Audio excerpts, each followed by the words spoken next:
This is the story of a man named Stanley. Stanley worked for a company in a big building where he was employee number 427. Employee number 427's job was simple. He sat at his desk in room 427 and he pushed buttons on a keyboard. Orders came to him through a monitor on his desk, telling him what buttons to push, how long to push them, and in what order. This is what employee 427 did every day of every month of every year. And although others might have considered it soul-rending, Stanley relished every moment that the orders came in, as though he had been made exactly for this job. And Stanley was happy. And then one day, something very peculiar happened. Something that would forever change Stanley. Something he would never quite forget. He had been at his desk for nearly an hour when he realized that not one single order had arrived on the monitor for him to follow. No one had showed up to give him instructions, call a meeting, or even say hi. Never in all his years at the company had this happened, this complete isolation. Something was very clearly wrong. Shocked, frozen solid, Stanley found himself unable to move for the longest time. But as he came to his wits and regained his senses, he got up from his desk and stepped out of his office.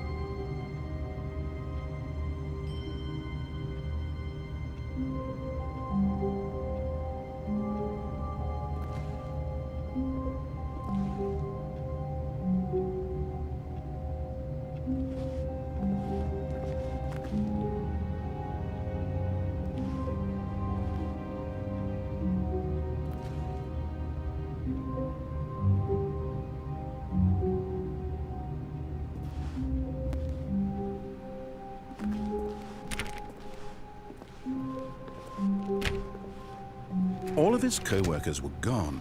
What could it mean? Stanley decided to go to the meeting room. Perhaps he had simply missed a memo.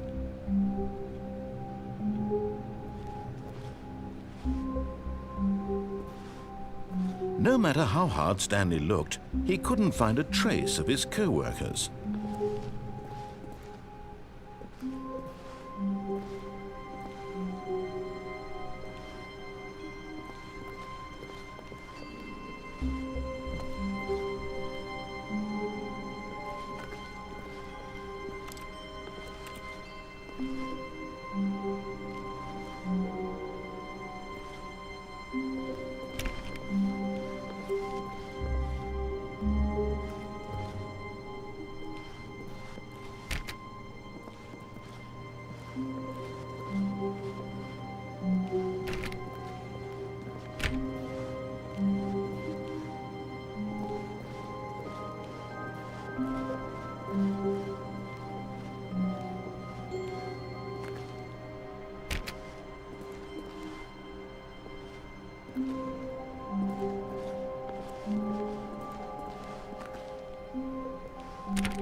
When Stanley came to a set of 2 open doors, he entered the door on his left.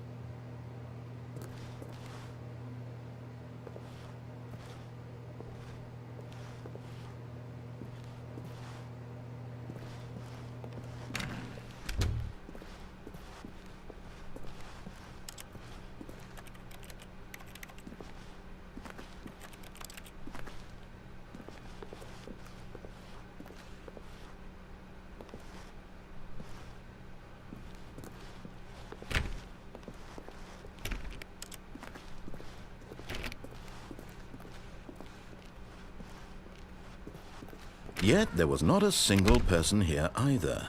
Feeling a wave of disbelief, Stanley decided to go up to his boss's office, hoping he might find an answer there.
Stanley stepped into the broom closet, but there was nothing here, so he turned around and got back on track.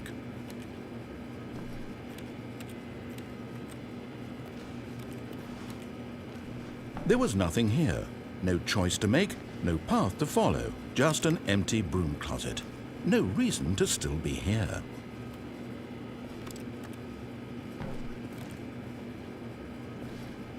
It was baffling that Stanley was still just sitting in the broom closet. He wasn't even doing anything. At least if there was something to interact with, he'd be justified in some way. As it is, he's literally just standing there doing sweet FA.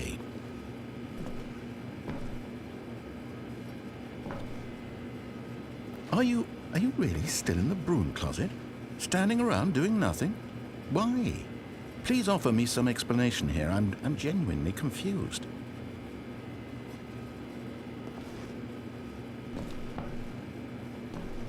You do realize there's no choice or anything in here, right? If I'd said Stanley walked past the broom closet, at least you would have had a reason for exploring it to find out. But it didn't even occur to me because literally this closet is of absolutely no significance to the story whatsoever. I never would have thought to mention it.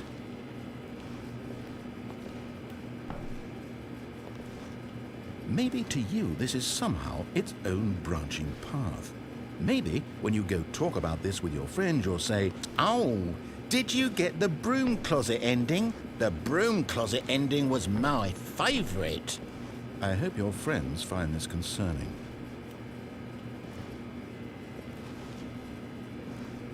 Stanley was fat and ugly and really stupid.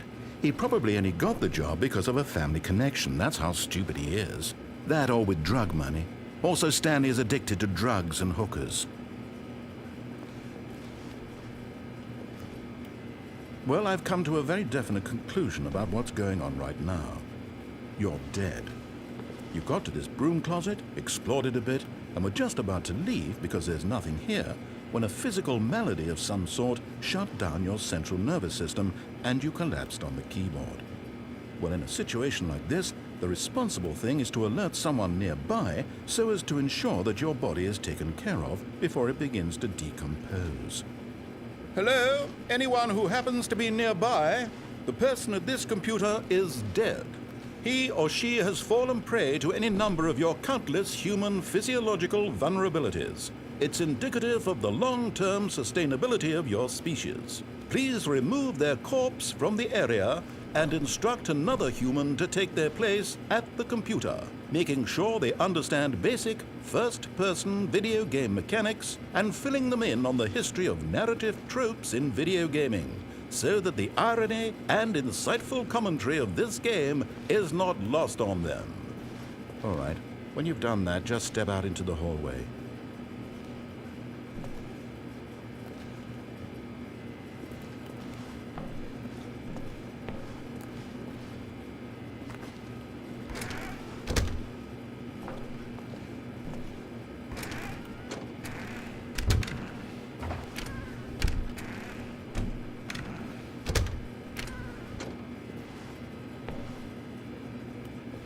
Ah, second player. It's good to have you on.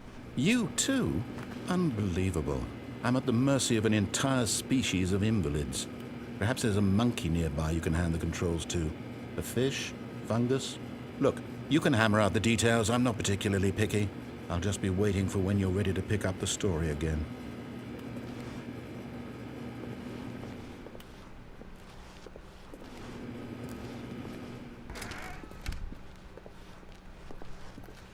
Coming to a staircase, Stanley walked upstairs to his boss's office.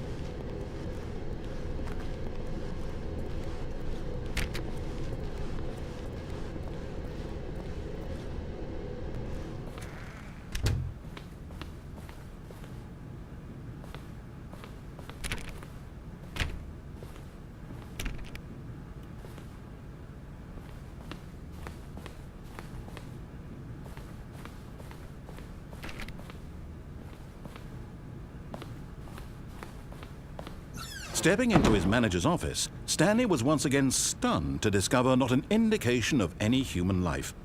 Shocked, unraveled, Stanley wondered in disbelief who orchestrated this. What dark secret was being held from him? What he could not have known was that the keypad behind the boss's desk guarded the terrible truth that his boss had been keeping from him. And so the boss had assigned it an extra secret PIN number, 2845. But of course, Stanley couldn't possibly have known this.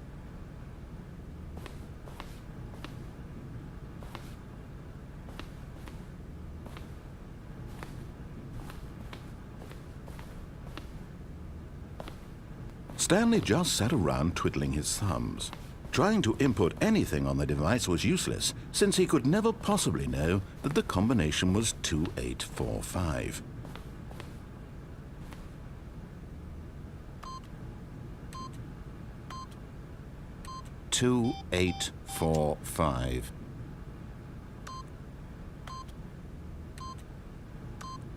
Stanley simply began entering random codes into the keypad, knowing full well the sheer statistical unlikelihood that this would ever result in a correct combination. If he forgot, but it turns out that the panel's emergency override kicked in, and the door just opened all by itself. And Stanley got the hell along with the story. Well, whoop-de-doo.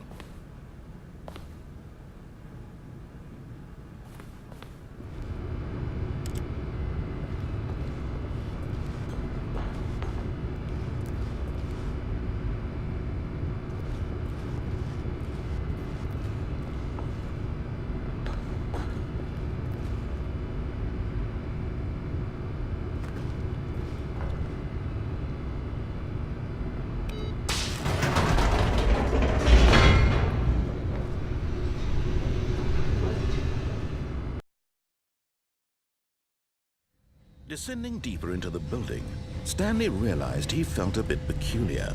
It was a stirring of emotion in his chest, as though he felt more free to think for himself, to question the nature of his job.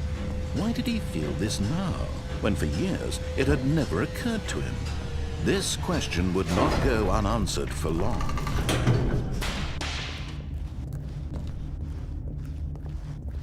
Stanley walked straight ahead through the large door that read Mind Control Facility.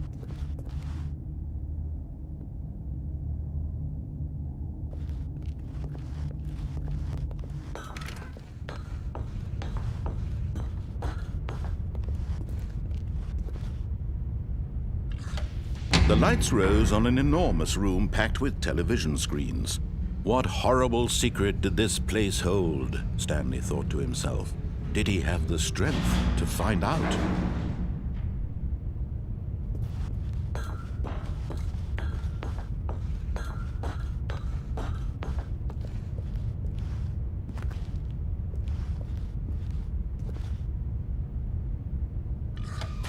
Now the monitors jumped to life, their true nature revealed. Each bore the number of an employee in the building, Stanley's co-workers. The lives of so many individuals reduced to images on a screen, and Stanley, one of them, eternally monitored in this place where freedom meant nothing.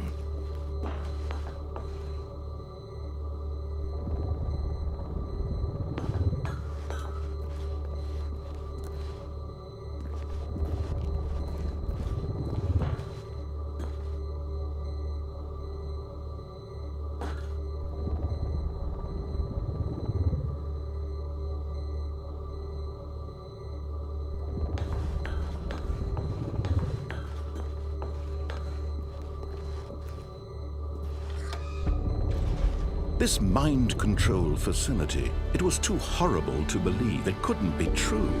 Had Stanley really been under someone's control all this time? Was this the only reason he was happy with his boring job? That his emotions had been manipulated to accept it blindly?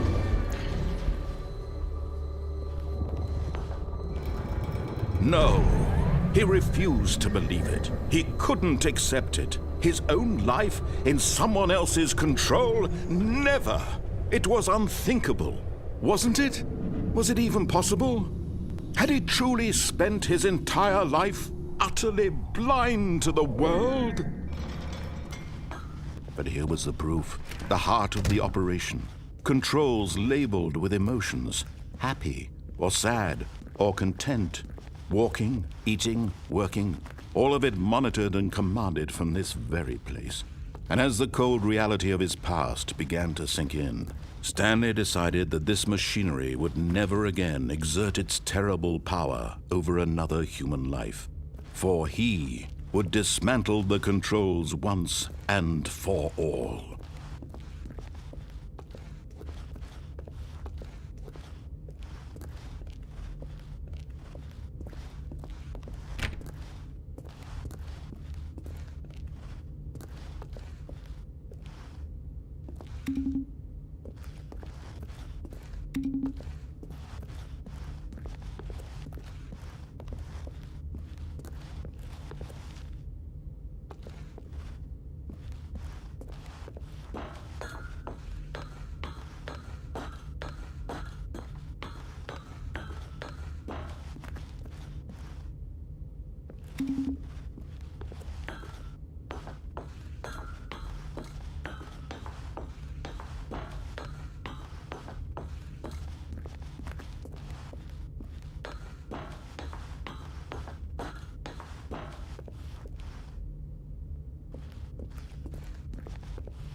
And when at last he found the source of the room's power, he knew it was his duty, his obligation, to put an end to this horrible place and to everything it stood for.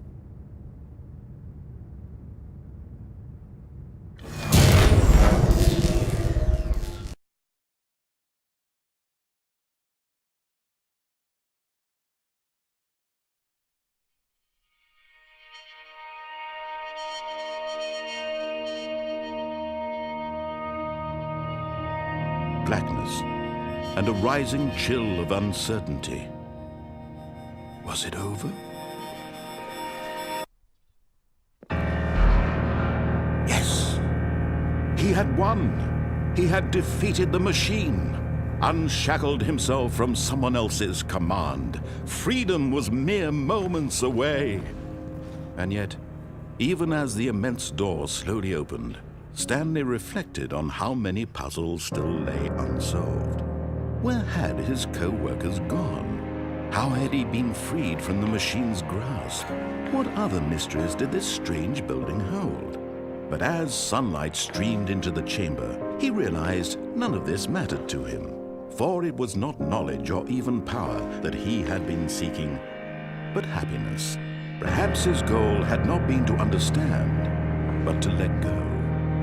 No longer would anyone tell him where to go, what to do, or how to feel. Whatever life he lives, it will be his. And that was all he needed to know. It was perhaps the only thing worth knowing. Stanley stepped through the open door. Stanley felt the cool breeze upon his skin, the feeling of liberation, the immense possibility of the new path before him. This was exactly the way, right now, that things were meant to happen. And Stanley was happy.